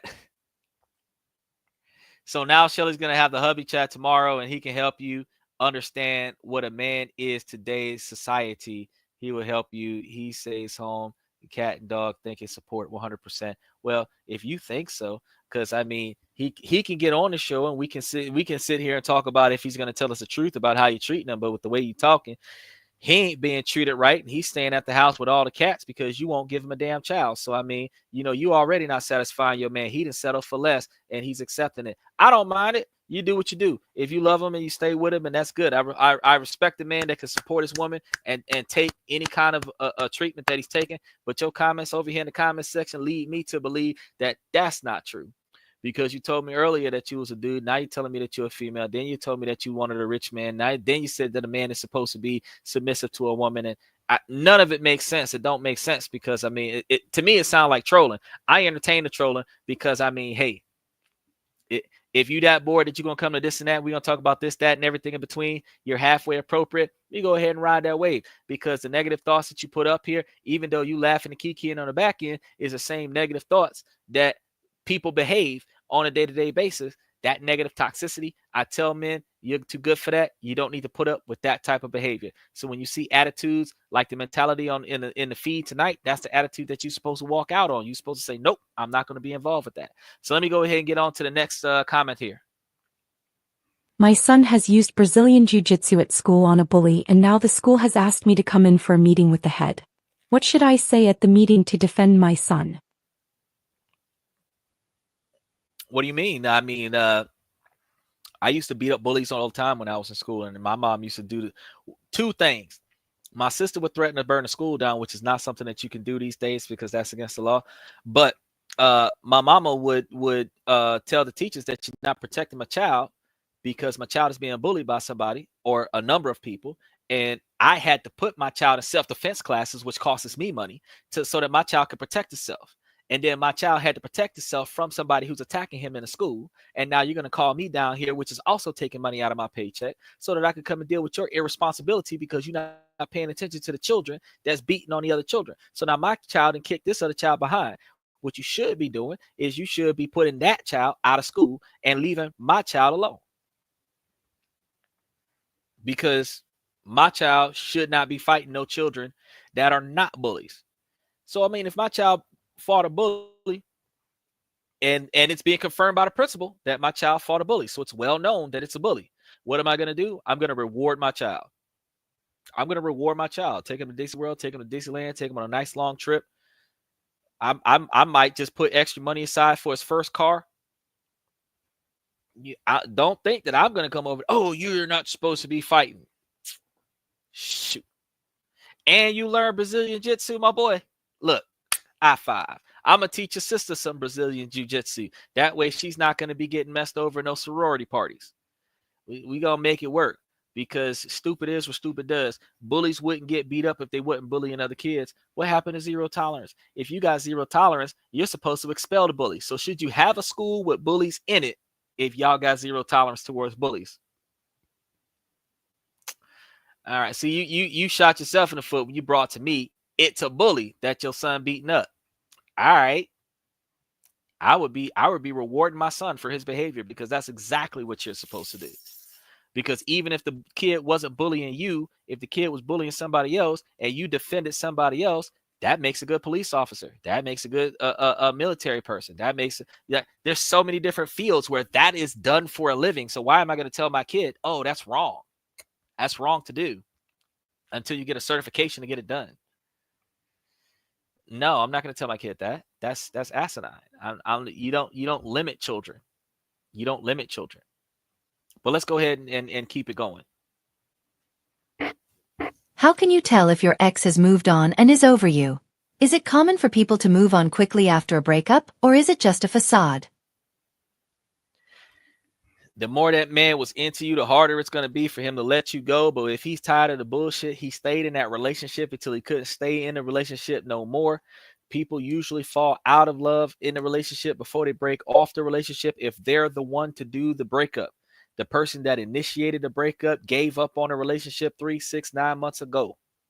The person that just experienced the breakup probably have not gone through the phases of denial. So they're not willing to let the relationship go. They're not okay with the breakup. They have not gone through the motions yet. But once they do get through those motions, they're going to be okay with it and they're going to move on. So if the person who broke up with you have already moved on with somebody else, that goes to show you how many months ago they had emotionally gave up on this relationship before they just said, you know what, I'm out. And a lot of times, some people will be in the midst of seeing somebody new while they're still in a relationship with you. And before they get too serious with the other person, they'll break up with you. And then a couple of weeks later, they're in deep with somebody else. The only way that you can get in deep with somebody else is if you already had that person beforehand, because you don't just randomly meet somebody in public in the middle of aisle 6 at Walmart or Publix somewhere and just have this Romeo and Juliet style relationship out the gate. That don't happen. If your feelings is for one person, your feelings is for that one person. If that one person is at home, in order for your feelings to go towards somebody new, you had to have already been out of that relationship. You had to have already lost the feelings that you had for the previous person at the house before you can start finding those feelings for somebody new. So no, it's not a facade that people have. It takes a long time for a man to get over a woman. It's just that if you was treating him bad the whole relationship and he got tired of it and he left, once he left, he was like, you know what? I'm going to go find somebody else because I know it ain't me. I know it ain't me. That's why I left. But let's go on with the next one. She canceled because she said boba tea was suspicious. So I met a girl at my college and we had been casually texting throughout this week. We agreed to meet up today and go to a small plaza with a bunch of different food and snack spots. Earlier today I texted her and said we should grab some boba tea in the plaza. She said on second thought, the fact that I want balls in my mouth as a grown man is suspicious and it probably isn't going to work out. I sent the laughing emoji because I thought she was joking and she said she's being serious. No grown man would want boba tea and it's just weird to her. I called her and she didn't answer. I didn't reply to that text and haven't heard from her since, and I'm stunned. Has anyone ever heard of this? I'm guessing I dodged a bullet if she's judging me off of boba tea? Or maybe I should have picked a better suggestion or something. Nah, bro, you dodged a bullet because that's bullshit. Men drink boba tea too. There's nothing homosexual about drinking boba tea. I don't really like the giant because it gets into the straw and then you can't actually enjoy the tea. But I mean, outside of that fact, if you had like a straw with like a little ball on the back of it with a little grid in there so that the little boba thingies wouldn't get caught up in the straw, boba tea is fine. It's tea with blueberries in it, bro. That's what it is. And actually not even some of them have the sugar balls that they put into the tea. So truth, she just insulted you just to insult you. It's a very toxic situation. Narcissistic people do that sometimes. Both men and women do that sometimes. And you're probably going to experience that more in social media because of the anonymity. People can disrespect people with no reciprocation.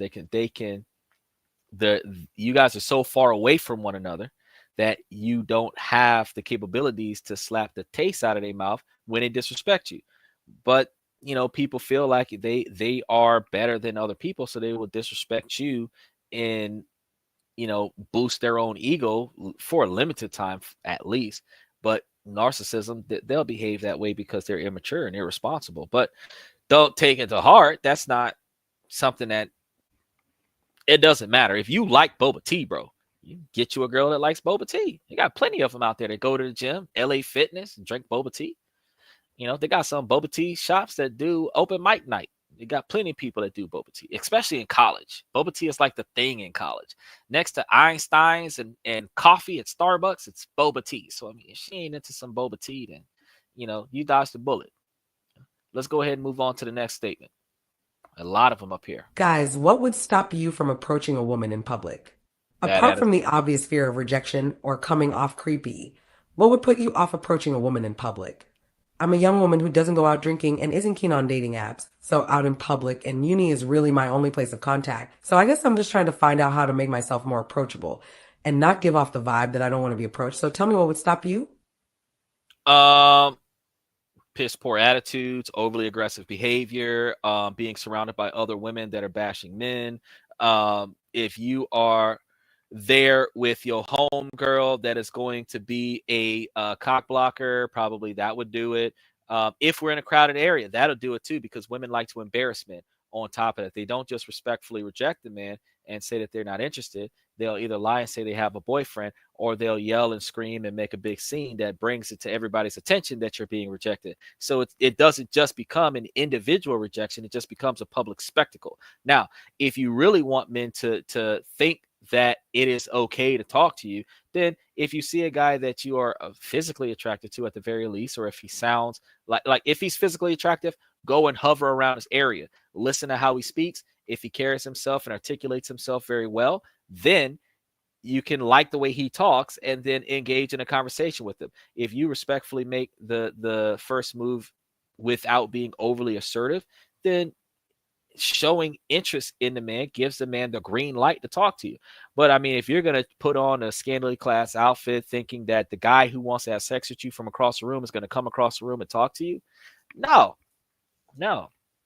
we're not trying to set ourselves up no more, because women do that for attention so much that 90%, 95% of the time, she's not interested in a guy. She just wants to look cute, which is just another way of saying overly sexualizing herself so that she can get a lot of attention. So when guys come up and compliment her, that's what she put the outfit on for, to get the compliment. She didn't put the outfit on to find a boyfriend. She didn't put that outfit on to find a person to have a steady date with. She put that outfit on to get a bunch of compliments for a bunch of random people. Once she gets the compliment, she's done with you. So, I mean, if you go over there and you compliment her outfit, which is what I told you guys never do, don't compliment them when you first meet them. Don't tell them anything positive about themselves when you first meet them. You just interrogate them and figure out what the hell they got going on. What is their expectations in life? What's their 20-year retirement plan? What savings that they got? What kind of stocks and bonds and money markets do they have? You want to find out how many kids they got. When's the last time they was in a bad relationship?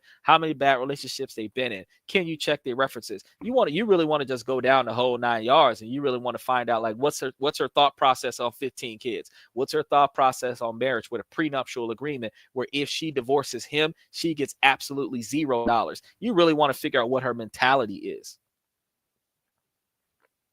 What about a dating contract that says that she forfeits 100% of the stuff on the property if she breaks up with him?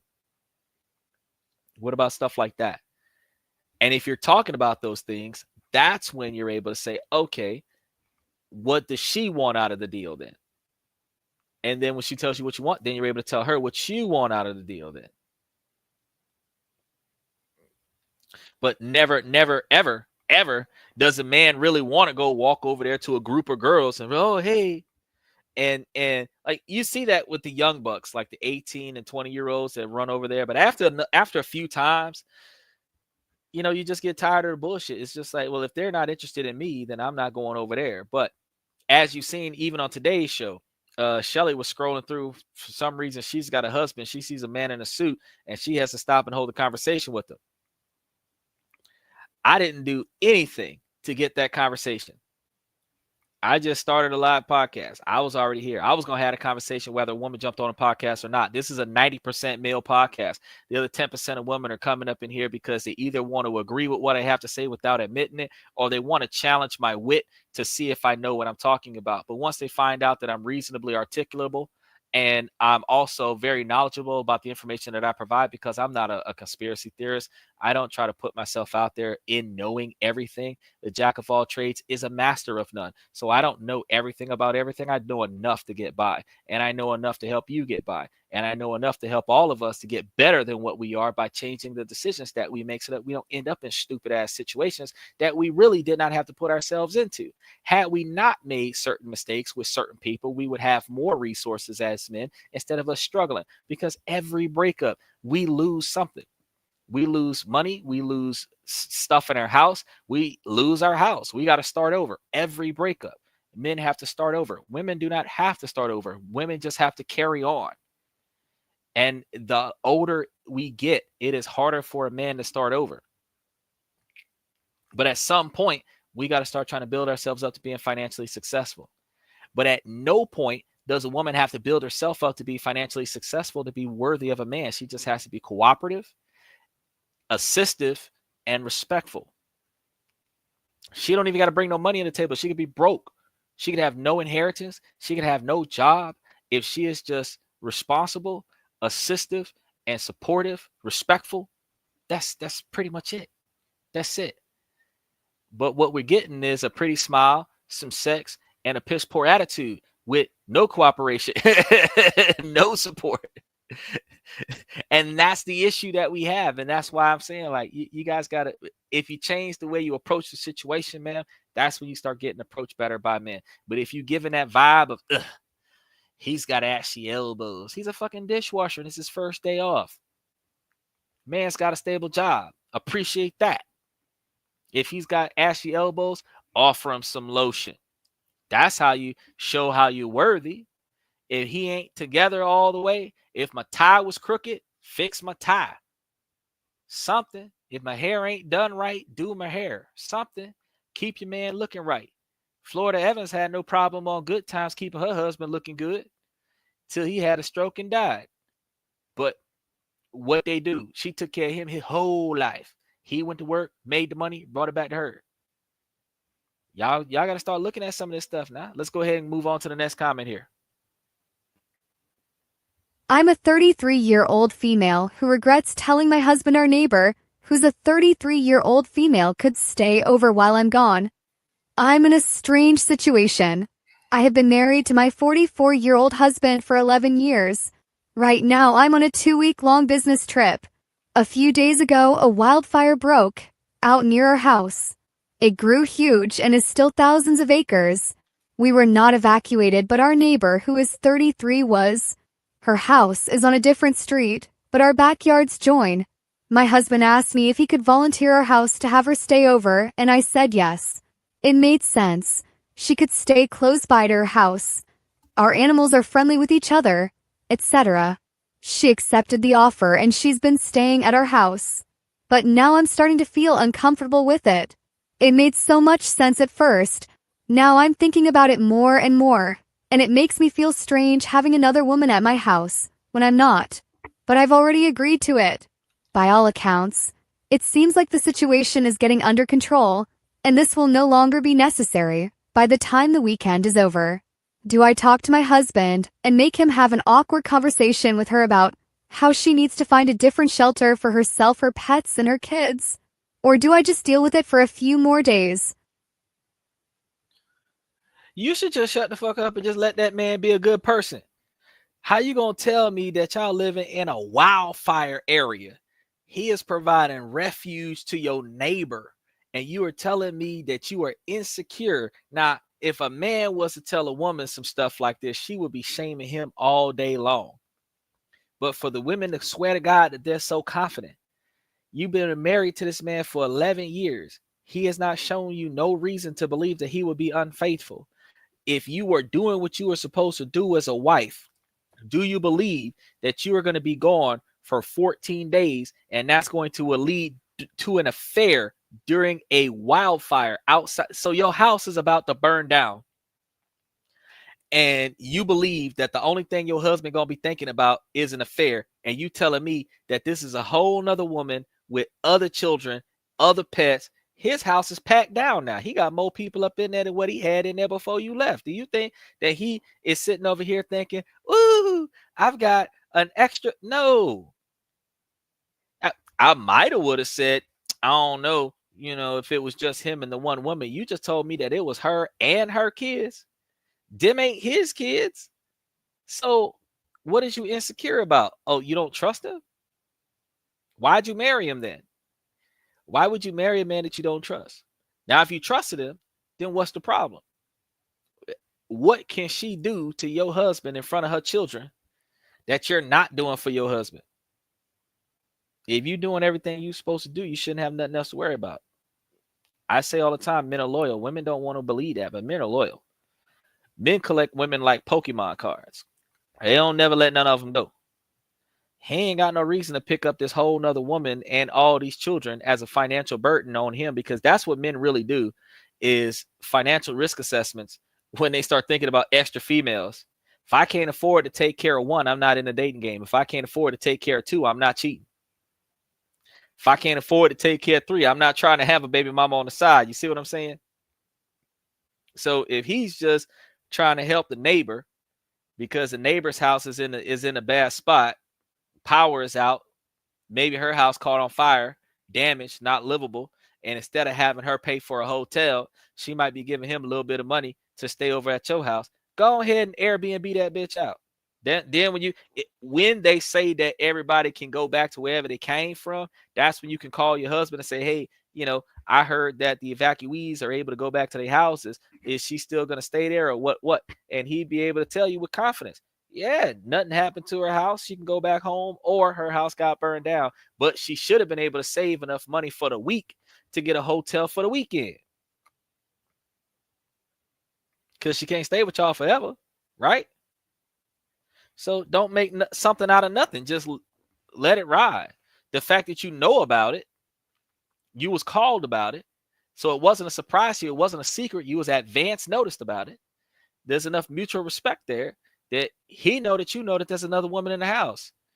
Only thing that you could probably do to alleviate some of your discomfort is to video call him every time you call him. That way you can see where he's at and what he's doing while you're talking to him. And he should have nothing to hide, which means that when you video call him, he should be able to answer, as long as the ringer's on. And whatever's going on in the background should be going on the same way it would have been going on had you been at the house. Just think about that. Let's move on to the next one. I went on a first date a few days ago, which I have plenty of experience with. Of But course. very rarely do I have a good first date. This one was, exceptionally good. I kinda make it a rule unless the date is mind-blowing I won't kiss, but let's just say this date did end up with a kiss, and a hug and some hand-holding, but it was in a parking lot. Literally nothing crazy. Anyway, the guy is really sweet, and I like him, but he's been a lot ever since the date. He's asking me, like, every day if I want to hang out or whatever, which I get is a good thing, but it's a bit much for me. It cow to politely be like, I do like you, but can we wait a week and plan something without being rude? I'm sure I could just say that, and anyone who doesn't understand isn't worth my time. But I'm also an overthinker at my core and want to word it properly because I truly like this guy and want to see him more, and I don't want him to think I'm uninterested. Oh, hell. That was two sides of the same damn coin. The man wants you in his life, and every time he got free time, he asks you to come and be in his life, and you going to be in his life mode, but you want to take it slow. Like, let it happen. Why are you controlling the narrative? You selected him. Let him lead. If you're not busy, go be with him. Let him dictate some terms. You could throw a few pointers in there. You could throw a curveball in there as to where y'all are going to go or what y'all are going to get yourselves into. But if he want to be with you, that's the good character that you should be looking for, not the size of his wallet. So instead of you, again, the mind-blowing relationship, we got to cut that bullshit out. You didn't earn no mind-blowing relationship by giving me your phone number.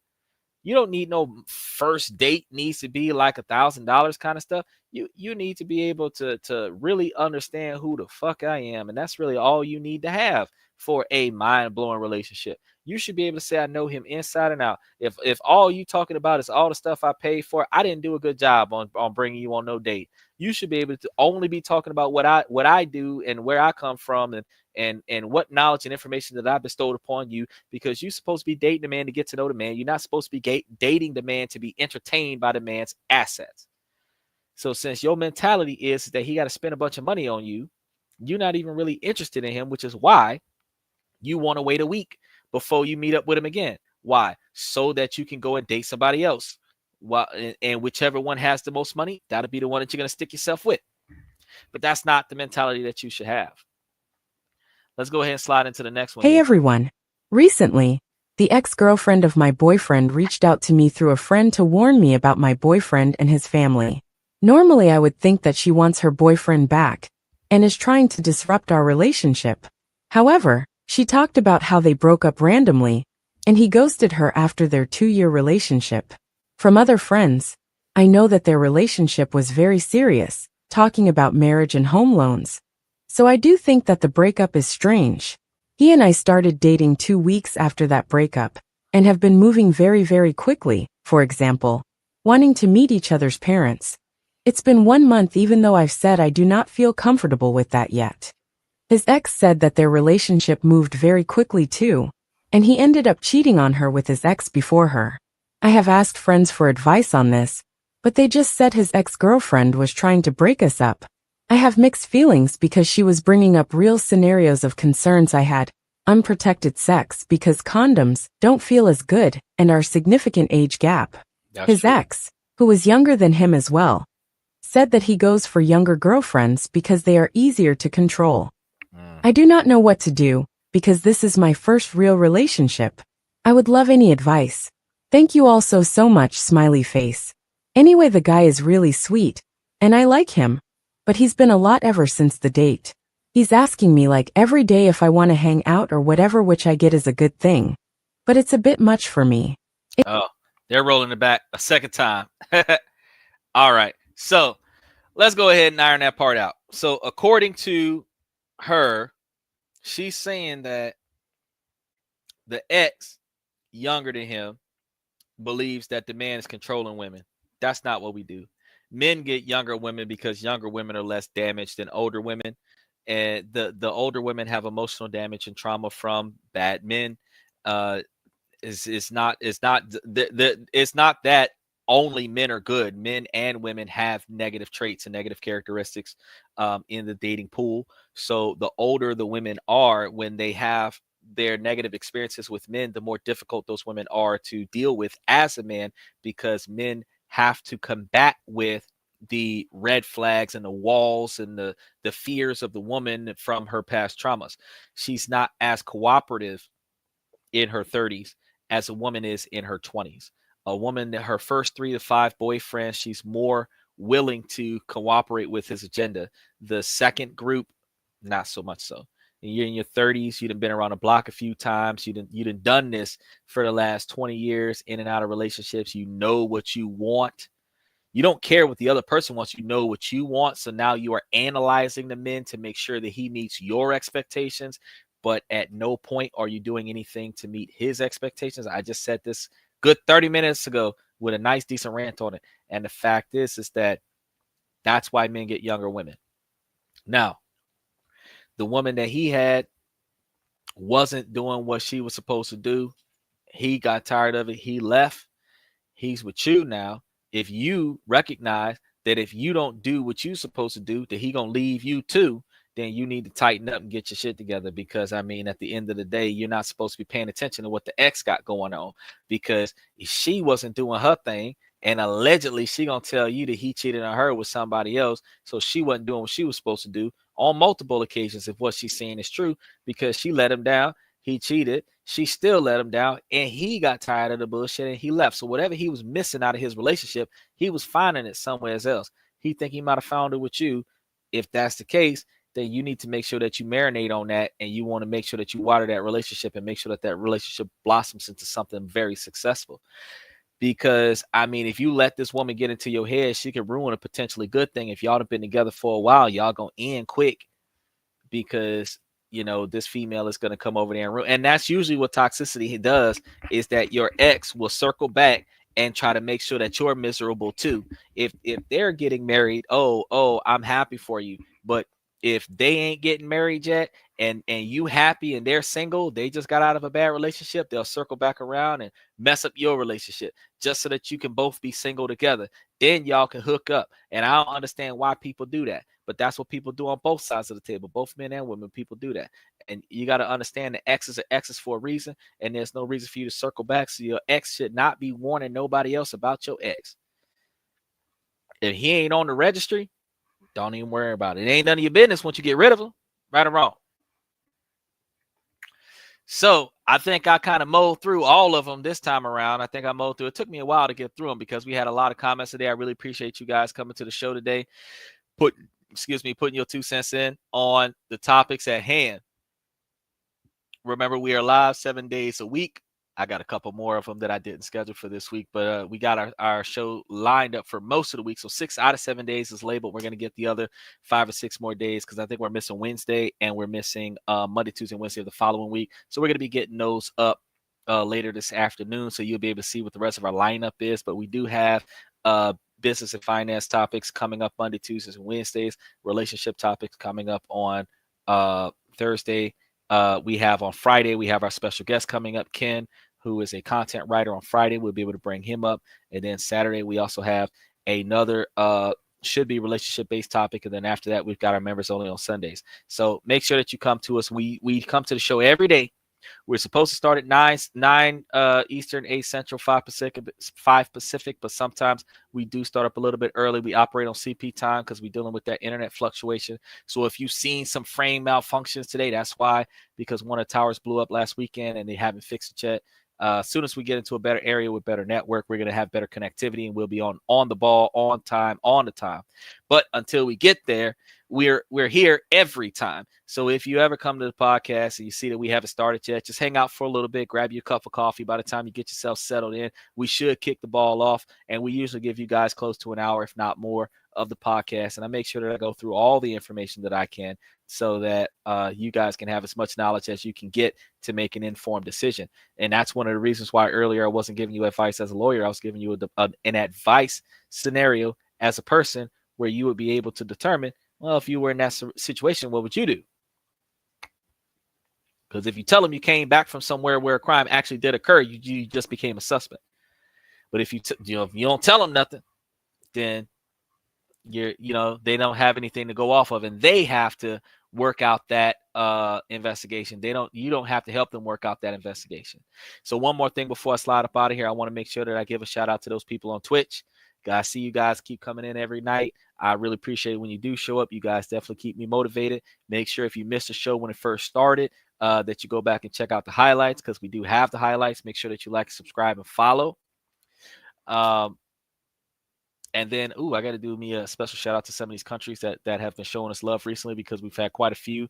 We had Romania, Brazil, Philippines, Indonesia, Canada, Mexico, Africa, South America, Germany, India, United Kingdom, Vietnam, and Russia. I want to thank you guys for watching our podcast all over the world. That definitely gives us motivation to keep burning. And we're gonna try to make it do what it do, like I always say. So anyway, since I'm wrapping the show up today, I want to make sure that I tell you guys, ladies, as long as the situation doesn't make sense, I'm going to keep having you ask you, please, ladies, make it make sense. I'm your host, Xander, with This and That, where we talk about this, that, and everything in between. And y'all have a good night.